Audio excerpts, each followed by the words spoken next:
Welcome Punjabi shorthand.com ਵੀ ready start. ਦੇਸ਼ ਭਰ ਵਿੱਚ ਭਾਰਤੀ ਜਨਤਾ ਪਾਰਟੀ ਦਾ ਜਿਸ ਤਰ੍ਹਾਂ ਦਾ ਉਭਾਰ ਆਇਆ ਹੈ ਉਸ ਨੂੰ ਹਾਲ ਦੀ ਘੜੀ ਠੱਲ ਸਕਣਾ ਸੌਖਾ ਨਹੀਂ ਹੈ।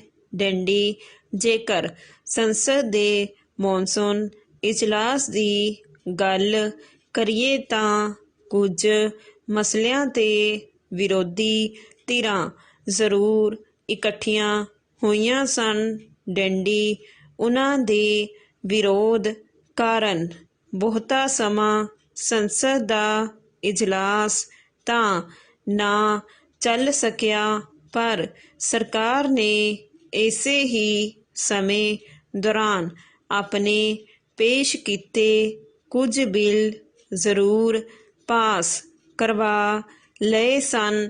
ਡੰਡੀ ਚਾਹੇ ਭਾਜਪਾ ਮੈਂਬਰਾਂ ਦੀ ਬਹੁਗਿਣਤੀ ਹੋਣ ਕਾਰਨ ਉਹ ਅਜਿਹਾ ਕਰਨ ਵਿੱਚ ਸਫਲ ਹੋ ਗਈ ਸੀ। ਡੰਡੀ ਸੰਸਦ ਦੇ ਕੰਮ ਦਾ ਵੀ ਨੁਕਸਾਨ ਹੋਇਆ ਸੀ, ਪਰ ਇਸ ਦੇ ਨਾਲ-ਨਾਲ ਵਿਰੋਧੀ ਧਿਰਾਂ ਇਕੱਠੀਆਂ ਜ਼ਰੂਰ ਹੋ ਗਈਆਂ ਸਨ, ਜਿਸ ਨਾਲ ਉਹਨਾਂ ਦਾ ਪ੍ਰਭਾਵ ਵਧਿਆ ਸੀ। ਡੰਡੀ ਆਉਂਦੇ ਸਮੇਂ ਵੀ ਉਹ ਕੁਝ ਮਹੱਤਵਪੂਰਨ ਮਸਲਿਆਂ 'ਤੇ ਇਕੱਠੀਆਂ ਹੋ ਸਕਦੀਆਂ ਹਨ। ਡੰਡੀ ਪੈਰਾ ਇਸ ਤੋਂ ਪਹਿਲਾਂ ਵੀ ਵਿਰੋਧੀ ਏਕਤਾ ਦੇ ਅਜਿਹੇ ਯਤਨ ਹੁੰਦੇ ਰਹੇ ਹਨ। ਡੰਡੀ ਖਾਸ ਤੌਰ 'ਤੇ ਪੱਛਮੀ ਬੰਗਾਲ ਦੀਆਂ ਚੋਣਾਂ ਦੀ ਜਿੱਤ ਤੋਂ ਬਾਅਦ ਤੀਸਰੀ ਵਾਰ ਮੁੱਖ ਮੰਤਰੀ ਬਣੀ ਮਮਤਾ ਬੈਨਰਜੀ ਨੇ ਦਿੱਲੀ ਆ ਕੇ ਵੱਖ-ਵੱਖ ਵਿਰੋਧੀ ਪਾਰਟੀਆਂ ਦੇ ਆਗੂਆਂ ਨਾਲ ਗੱਲਬਾਤ ਕੀਤੀ ਸੀ। ਡੰਡੀ ਉਸ ਨੇ ਆਉਂਦੀਆਂ 2024 ਦੀਆਂ ਲੋਕ ਸਭਾ ਦੀਆਂ ਚੋਣਾਂ ਵਿੱਚ ਉਹਨਾਂ ਨੂੰ ਸਾਂਝੇ ਤੌਰ 'ਤੇ ਭਾਜਪਾ ਦਾ ਮੁਕਾਬਲਾ ਕਰਨ ਦੀ ਵੀ ਅਪੀਲ ਕੀਤੀ ਸੀ। ਡੰਡੀ ਹੁਣ ਅਜਿਹਾ ਹੀ ਇੱਕ ਯਤਨ ਕਾਂਗਰਸ ਦੀ ਕਾਰਜਕਾਰੀ ਪ੍ਰਧਾਨ ਸੋਨੀਆ ਗਾਂਧੀ ਨੇ ਕੀਤਾ ਹੈ। ਡੰਡੀ ਚਾਹੇ ਇਸ ਬੈਠਕ ਵਿੱਚ 18 ਵਿਰੋਧੀ ਪਾਰਟੀਆਂ ਦੇ ਆਗੂ ਸ਼ਾਮਲ ਹੋਏ ਸਨ, ਪਰ ਆਮ ਆਦਮੀ ਪਾਰਟੀ ਨੂੰ ਇਸ ਮੀਟਿੰਗ ਲਈ ਨਹੀਂ ਬੁਲਾਇਆ ਗਿਆ।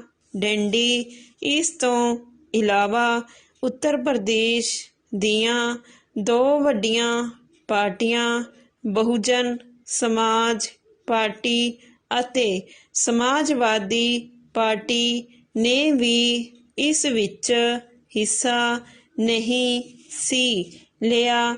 ਡੰਡੀ ਜਿਨ੍ਹਾਂ ਕੁਝ ਰਾਜਾਂ ਵਿੱਚ ਵਿਰੋਧੀ ਦਲਾਂ ਦੀਆਂ ਸਰਕਾਰਾਂ ਹਨ, ਉਹਨਾਂ ਦੇ ਲੀਡਰ ਜਿਵੇਂ ਕਿ ਪੱਛਮੀ ਬੰਗਾਲ ਦੀ ਮਮਤਾ ਬੈਨਰਜੀ, ਤਾਮਿਲਨਾਡੂ ਦੇ MK ਸਟਾਲਿਨ, ਮਹਾਰਾਸ਼ਟਰ ਦੇ ਉਧਵ ਠਾਕਰੇ ਅਤੇ ਝਾਰਖੰਡ ਦੇ ਹੇਮੰਤ ਸੋਰੇਨ ਮੀਟਿੰਗ 'ਚ ਸ਼ਾਮਿਲ ਸਨ। ਡੰਡੀ ਇਸ ਬੈਠਕ ਵਿੱਚ ਸੋਨੀਆ ਗਾਂਧੀ ਨੇ ਕੁਝ ਭਾਵਪੂਰਕ ਗੱਲਾਂ ਕਹੀਆਂ ਕਿ ਦੇਸ਼ ਵਿੱਚ ਇਸ ਤਰ੍ਹਾਂ ਦੀ ਸਰਕਾਰ ਬਣਨੀ ਚਾਹੀਦੀ ਹੈ ਜੋ ਸੁਤੰਤਰਤਾ ਅੰਦੋਲਨ ਦੌਰਾਨ ਸਥਾਪਿਤ ਮੁੱਲਾਂ ਅਤੇ ਸੰਵਿਧਾਨ ਦੇ ਸਿਧਾਂਤਾਂ 'ਤੇ ਯਕੀਨ ਕਰਨ ਵਾਲੀ ਹੋਵੇ। ਡੰਡੀ ਕੁਝ ਮੰਤਰੀ ਨੇ ਸਭ ਨੂੰ ਮਿਲ ਕੇ ਸਰਕਾਰ ਵਿਰੁੱਧ ਸੰਘਰਸ਼ ਕਰਨ ਦੀ ਗੱਲ ਕਹੀ ਅਤੇ stop. Welcome Punjabi shorthand.com B ready start. ਦੇਸ਼ ਭਰ ਵਿੱਚ ਭਾਰਤੀ ਜਨਤਾ ਪਾਰਟੀ ਦਾ ਜਿਸ ਤਰ੍ਹਾਂ ਦਾ ਉਭਾਰ ਆਇਆ ਹੈ, ਉਸ ਨੂੰ ਹਾਲ ਦੀ ਘੜੀ ਠੱਲ ਸਕਣਾ ਸੌਖਾ ਨਹੀਂ ਹੈ। ਡੰਡੀ, ਜੇਕਰ ਸੰਸਦ ਦੇ ਮੌਨਸੂਨ ਇਜਲਾਸ ਦੀ ਗੱਲ ਕਰੀਏ ਤਾਂ ਕੁਝ ਮਸਲਿਆਂ ਤੇ ਵਿਰੋਧੀ ਧਿਰਾਂ ਜ਼ਰੂਰ ਇਕੱਠੀਆਂ ਹੋਈਆਂ ਸਨ। ਡੰਡੀ, ਉਹਨਾਂ ਦੇ ਵਿਰੋਧ ਕਾਰਨ ਬਹੁਤਾ ਸਮਾਂ ਸੰਸਦ ਦਾ ਇਜਲਾਸ ਤਾਂ ਨਾ ਚੱਲ ਸਕਿਆ, ਪਰ ਸਰਕਾਰ ਨੇ ਇਸੇ ਹੀ ਸਮੇਂ ਦੌਰਾਨ ਆਪਣੇ ਪੇਸ਼ ਕੀਤੇ ਕੁਝ ਬਿੱਲ ਜ਼ਰੂਰ ਪਾਸ ਕਰਵਾ ਲਏ ਸਨ। ਡੰਡੀ, ਚਾਹੇ ਭਾਜਪਾ ਮੈਂਬਰਾਂ ਦੀ ਬਹੁਗਿਣਤੀ ਹੋਣ ਕਾਰਨ ਉਹ ਅਜਿਹਾ ਕਰਨ ਵਿੱਚ ਸਫਲ ਹੋ ਗਈ ਸੀ। ਡੰਡੀ, ਸੰਸਦ ਦੇ ਕੰਮ ਦਾ ਵੀ ਨੁਕਸਾਨ ਹੋਇਆ ਸੀ, ਪਰ ਇਸ ਦੇ ਨਾਲ-ਨਾਲ ਵਿਰੋਧੀ ਧਿਰਾਂ ਇਕੱਠੀਆਂ ਜ਼ਰੂਰ ਹੋ ਗਈਆਂ ਸਨ, ਜਿਸ ਨਾਲ ਉਹਨਾਂ ਦਾ ਪ੍ਰਭਾਵ ਵਧਿਆ ਸੀ। ਡੰਡੀ, ਆਉਂਦੇ ਸਮੇਂ ਵੀ ਉਹ ਕੁਝ ਮਹੱਤਵਪੂਰਨ ਮਸਲਿਆਂ ਤੇ ਇਕੱਠੀਆਂ ਹੋ ਸਕਦੀਆਂ ਹਨ। ਡੰਡੀ, ਪੈਰਾ, ਇਸ ਤੋਂ ਪਹਿਲਾਂ ਵੀ ਵਿਰੋਧੀ ਏਕਤਾ ਦੇ ਅਜਿਹੇ ਯਤਨ ਹੁੰਦੇ ਰਹੇ ਹਨ। ਡੰਡੀ, ਖਾਸ ਤੌਰ ਤੇ ਪੱਛਮੀ ਬੰਗਾਲ ਦੀਆਂ ਚੋਣਾਂ ਦੀ ਜਿੱਤ ਤੋਂ ਬਾਅਦ ਤੀਸਰੀ ਵਾਰ ਮੁੱਖ ਮੰਤਰੀ ਬਣੀ ਮਮਤਾ ਬੈਨਰਜੀ ਨੇ ਦਿੱਲੀ ਆ ਕੇ ਵੱਖ-ਵੱਖ ਵਿਰੋਧੀ ਪਾਰਟੀਆਂ ਦੇ ਆਗੂਆਂ ਨਾਲ ਗੱਲਬਾਤ ਕੀਤੀ ਸੀ। ਡੰਡੀ, ਉਸਨੇ ਆਉਂਦੀਆਂ 2024 ਦੀਆਂ ਲੋਕ ਸਭਾ ਦੀਆਂ ਚੋਣਾਂ ਵਿੱਚ ਉਹਨਾਂ ਨੂੰ ਸਾਂਝੇ ਤੌਰ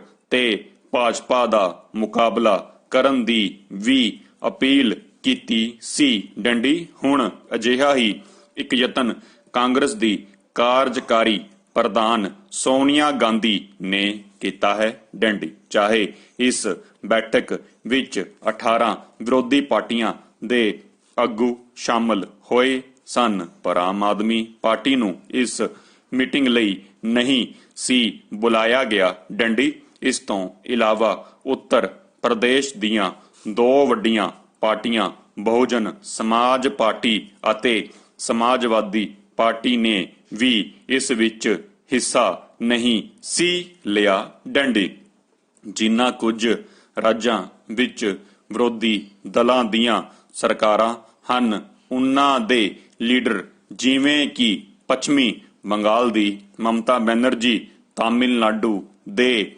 MK ਸਟਾਲਿਨ, ਮਹਾਰਾਸ਼ਟਰ ਦੇ ਉद्धਵ ਠਾਕਰੇ ਅਤੇ ਝਾਰਖੰਡ ਦੇ ਹੇਮੰਤ ਸੋਰੇਨ ਮੀਟਿੰਗ 'ਚ ਸ਼ਾਮਲ ਸਨ। ਡੰਡੀ, ਇਸ ਬੈਠਕ ਵਿੱਚ ਸੋਨੀਆ ਗਾਂਧੀ ਨੇ ਕੁਝ ਭਾਵਪੂਰਕ ਗੱਲਾਂ ਕਹੀਆਂ ਕਿ ਦੇਸ਼ ਵਿੱਚ ਇਸ ਤਰ੍ਹਾਂ ਦੀ ਸਰਕਾਰ ਬਣਨੀ ਚਾਹੀਦੀ ਸੀ ਜੋ ਸੁਤੰਤਰਤਾ ਅੰਦੋਲਨ ਦੌਰਾਨ ਸਥਾਪਿਤ ਮੁੱਲਾਂ ਅਤੇ ਸੰਵਿਧਾਨ ਦੇ ਸਿਧਾਂਤਾਂ ਤੇ ਯਕੀਨ ਕਰਨ ਵਾਲੀ ਹੋਵੇ। ਡੰਡੀ, ਕੁਝ ਮੁੱਖ ਮੰਤਰੀਆਂ ਨੇ ਸਭ ਨੂੰ ਮਿਲ ਕੇ ਸਰਕਾਰ ਵਿਰੁੱਧ ਸੰਘਰਸ਼ ਕਰਨ ਦੀ ਗੱਲ ਕਹੀ ਅਤੇ ਮਹਿੰਗਾਈ ਅਤੇ ਬੇਰੁਜ਼ਗਾਰੀ ਦੇ ਮੁੱਦਿਆਂ ਨੂੰ ਕੇਂਦਰ ਬਿੰਦੂ ਬਣਾਉਣ ਲਈ ਕਿਹਾ। ਡੰਡੀ, ਇਸ ਮੀਟਿੰਗ ਵਿੱਚ ਪੈਗਾਸਸ ਜਾਸੂਸੀ ਮਾਮਲੇ ਅਤੇ ਸਰਕਾਰ ਵੱਲੋਂ ਕਰੋਨਾ ਮਹਾਮਾਰੀ ਨਾਲ ਸਹੀ ਢੰਗ ਨਾਲ ਨਾ ਨਿਪਟਣ ਸੰਬੰਧੀ ਵੀ ਵਿਸਥਾਰਤ ਵਿਚਾਰ ਵਟਾਂਦਰਾ ਕੀਤਾ ਗਿਆ। ਡੰਡੀ, ਅਸੀਂ ਭਾਜਪਾ ਦੀ ਵਧੀ ਹੋਈ ਤਾਕਤ ਦੇ ਮੁਕਾਬਲੇ ਵਿੱਚ ਪ੍ਰਭਾਵਸ਼ਾਲੀ ਵਿਰੋਧੀ ਦਲਾਂ ਦੀ ਮਜ਼ਬੂਤੀ ਚਾਹੁੰਦੇ ਹਾਂ। ਡੰਡੀ, ਇਸ ਦੇ ਨਾਲ ਹੀ ਸਰਕਾਰ ਸੁਚੇਤ ਰੂਪ ਵਿੱਚ ਕੰਮ ਕਰੇਗੀ। ਡੰਡੀ, ਕਿਸੇ ਵੀ ਲੋਕਤੰਤਰਿਕ ਵਿਵਸਥਾ ਲਈ ਅਜਿਹਾ ਹੋਣਾ ਜ਼ਰੂਰੀ ਹੁੰਦਾ ਹੈ। ਡੰਡੀ, ਪਰ ਮੌਜੂਦਾ ਹਾਲਾਤ ਨੂੰ ਵੇਖਦਿਆਂ ਲੱਗਦਾ ਹੈ ਕਿ ਹਾਲ ਦੀ ਘੜੀ ਅਜਿਹਾ ਪ੍ਰਭਾਵਸ਼ਾਲੀ ਬਦਲ ਬਣਨਾ ਮੁਸ਼ਕਿਲ ਹੈ। ਡੰਡੀ, ਪੈਰਾ, ਬਹੁਤ ਸਾਰੀਆਂ ਖੇਤਰੀ ਪਾਰਟੀਆਂ ਪ੍ਰਾਂਤਕ ਪੱਧਰ ਤੇ। Welcome Punjabi shorthand.com B ready start. ਦੇਸ਼ ਭਰ ਵਿੱਚ ਭਾਰਤੀ ਜਨਤਾ ਪਾਰਟੀ ਦਾ ਜਿਸ ਤਰ੍ਹਾਂ ਦਾ ਉਭਾਰ ਆਇਆ ਹੈ, ਉਸ ਨੂੰ ਹਾਲ ਦੀ ਘੜੀ ਠੱਲ ਸਕਣਾ ਸੌਖਾ ਨਹੀਂ ਹੈ ਡੰਡੀ। ਜੇਕਰ ਸੰਸਦ ਦੇ ਮੌਨਸੂਨ ਇਜਲਾਸ ਦੀ ਗੱਲ ਕਰੀਏ ਤਾਂ ਕੁਝ ਮਸਲਿਆਂ ਤੇ ਵਿਰੋਧੀ ਧਿਰਾਂ ਜ਼ਰੂਰ ਇਕੱਠੀਆਂ ਹੋਈਆਂ ਸਨ ਡੰਡੀ। ਉਹਨਾਂ ਦੇ ਵਿਰੋਧ ਕਾਰਨ ਬਹੁਤਾ ਸਮਾਂ ਸੰਸਦ ਦਾ ਇਜਲਾਸ ਤਾਂ ਨਾ ਚੱਲ ਸਕਿਆ, ਪਰ ਸਰਕਾਰ ਨੇ ਇਸੇ ਹੀ ਸਮੇਂ ਦੌਰਾਨ ਆਪਣੇ ਪੇਸ਼ ਕੀਤੇ ਕੁਝ ਬਿੱਲ ਜ਼ਰੂਰ ਪਾਸ ਕਰਵਾ ਲਏ ਸਨ ਡੰਡੀ। ਚਾਹੇ ਭਾਜਪਾ ਮੈਂਬਰਾਂ ਦੀ ਬਹੁਗਿਣਤੀ ਹੋਣ ਕਾਰਨ ਉਹ ਅਜਿਹਾ ਕਰਨ ਵਿੱਚ ਸਫਲ ਹੋ ਗਈ ਸੀ ਡੰਡੀ। ਸੰਸਦ ਦੇ ਕੰਮ ਦਾ ਵੀ ਨੁਕਸਾਨ ਹੋਇਆ ਸੀ, ਪਰ ਇਸ ਦੇ ਨਾਲ-ਨਾਲ ਵਿਰੋਧੀ ਧਿਰਾਂ ਇਕੱਠੀਆਂ ਜ਼ਰੂਰ ਹੋ ਗਈਆਂ ਸਨ, ਜਿਸ ਨਾਲ ਉਹਨਾਂ ਦਾ ਪ੍ਰਭਾਵ ਵਧਿਆ ਸੀ ਡੰਡੀ। ਆਉਂਦੇ ਸਮੇਂ ਵੀ ਉਹ ਕੁਝ ਮਹੱਤਵਪੂਰਨ ਮਸਲਿਆਂ ਤੇ ਇਕੱਠੀਆਂ ਹੋ ਸਕਦੀਆਂ ਹਨ ਡੰਡੀ ਪੈਰਾ। ਇਸ ਤੋਂ ਪਹਿਲਾਂ ਵੀ ਵਿਰੋਧੀ ਏਕਤਾ ਦੇ ਅਜਿਹੇ ਯਤਨ ਹੁੰਦੇ ਰਹੇ ਹਨ ਡੰਡੀ। ਖਾਸ ਤੌਰ ਤੇ ਪੱਛਮੀ ਬੰਗਾਲ ਦੀਆਂ ਚੋਣਾਂ ਦੀ ਜਿੱਤ ਤੋਂ ਬਾਅਦ ਤੀਸਰੀ ਵਾਰ ਮੁੱਖ ਮੰਤਰੀ ਬਣੀ ਮਮਤਾ ਬੈਨਰਜੀ ਨੇ ਦਿੱਲੀ ਆ ਕੇ ਵੱਖ-ਵੱਖ ਵਿਰੋਧੀ ਪਾਰਟੀਆਂ ਦੇ ਆਗੂਆਂ ਨਾਲ ਗੱਲਬਾਤ ਕੀਤੀ ਸੀ ਡੰਡੀ।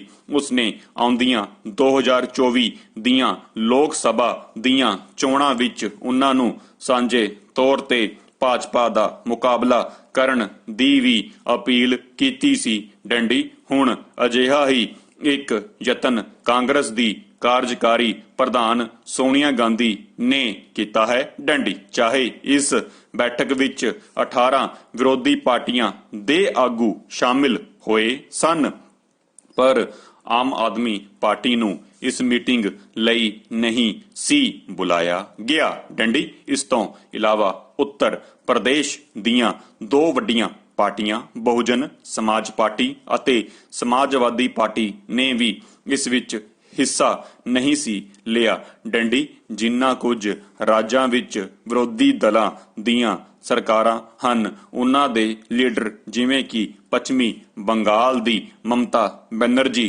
ਤਾਮਿਲਨਾਡੂ ਦੇ MK ਸਟਾਲਿਨ, ਮਹਾਰਾਸ਼ਟਰ ਦੇ ਉद्धਵ ਠਾਕਰੇ ਅਤੇ ਝਾਰਖੰਡ ਦੇ ਹੇਮੰਤ ਸੋਰੇਨ ਮੀਟਿੰਗ ਵਿੱਚ ਸ਼ਾਮਲ ਸਨ ਡੰਡੀ। ਇਸ ਬੈਠਕ ਵਿੱਚ ਸੋਨੀਆ ਗਾਂਧੀ ਨੇ ਕੁਝ ਭਾਵਪੂਰਕ ਗੱਲਾਂ ਕਹੀਆਂ ਕਿ ਦੇਸ਼ ਵਿੱਚ ਇਸ ਤਰ੍ਹਾਂ ਦੀ ਸਰਕਾਰ ਬਣਨੀ ਚਾਹੀਦੀ ਹੈ ਜੋ ਸੁਤੰਤਰਤਾ ਅੰਦੋਲਨ ਦੌਰਾਨ ਸਥਾਪਿਤ ਮੁੱਲਾਂ ਅਤੇ ਸੰਵਿਧਾਨ ਦੇ ਸਿਧਾਂਤਾਂ ਤੇ ਯਕੀਨ ਕਰਨ ਵਾਲੀ ਹੋਵੇ ਡੰਡੀ। ਕੁਝ ਮੁੱਖ ਮੰਤਰੀਆਂ ਨੇ ਸਭ ਨੂੰ ਮਿਲ ਕੇ ਸਰਕਾਰ ਵਿਰੁੱਧ ਸੰਘਰਸ਼ ਕਰਨ ਦੀ ਗੱਲ ਕਹੀ ਅਤੇ ਮਹਿੰਗਾਈ ਅਤੇ ਬੇਰੁਜ਼ਗਾਰੀ ਦੇ ਮੁੱਦਿਆਂ ਨੂੰ ਕੇਂਦਰ ਬਿੰਦੂ ਬਣਾਉਣ ਲਈ ਕਿਹਾ ਡੰਡੀ। ਇਸ ਮੀਟਿੰਗ ਵਿੱਚ ਪੈਗਾਸਸ ਜਾਸੂਸੀ ਮਾਮਲੇ ਅਤੇ ਸਰਕਾਰ ਵੱਲੋਂ ਕਰੋਨਾ ਮਹਾਮਾਰੀ ਨਾਲ ਸਹੀ ਢੰਗ ਨਾਲ ਨਾ ਨਿਪਟਣ ਸੰਬੰਧੀ ਵੀ ਵਿਸਥਾਰਤ ਵਿਚਾਰ ਵਟਾਂਦਰਾ ਕੀਤਾ ਗਿਆ ਡੰਡੀ। ਅਸੀਂ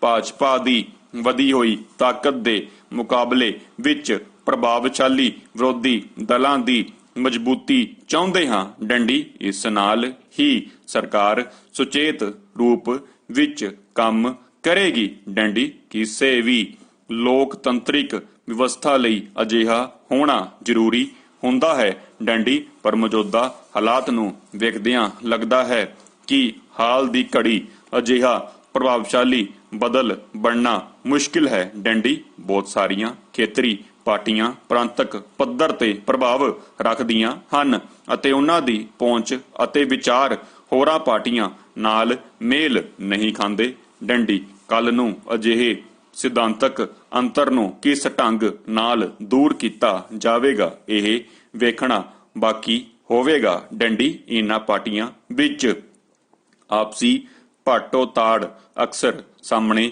ਆਉਂਦੀ ਰਹੀ ਹੈ ਡੰਡੀ। ਬਹੁਤੀਆਂ ਪਾਰਟੀਆਂ ਵਿੱਚ ਮੌਕਾ ਪ੍ਰਸਤੀ ਵਧੇਰੇ ਵੇਖਣ ਨੂੰ ਮਿਲਦੀ ਹੈ ਡੰਡੀ। ਇਸ ਤੋਂ ਇਲਾਵਾ ਜਾਤੀ ਧਰਮਾਂ ਅਤੇ ਬਰਾਦਰੀਆਂ ਤੇ ਟੇਕ ਰੱਖਣ ਵਾਲੀਆਂ ਪਾਰਟੀਆਂ ਦੀ ਅਕਸਰ ਦੂਸਰੀਆਂ ਪਾਰਟੀਆਂ ਨਾਲ ਨੇੜਤਾ ਨਹੀਂ ਵੱਧਦੀ ਡੰਡੀ। ਆਗੂਆਂ ਦੀ ਆਪੋ ਆਪਣੀ ਹਿਊਮੇ ਵੀ ਅਜਿਹੇ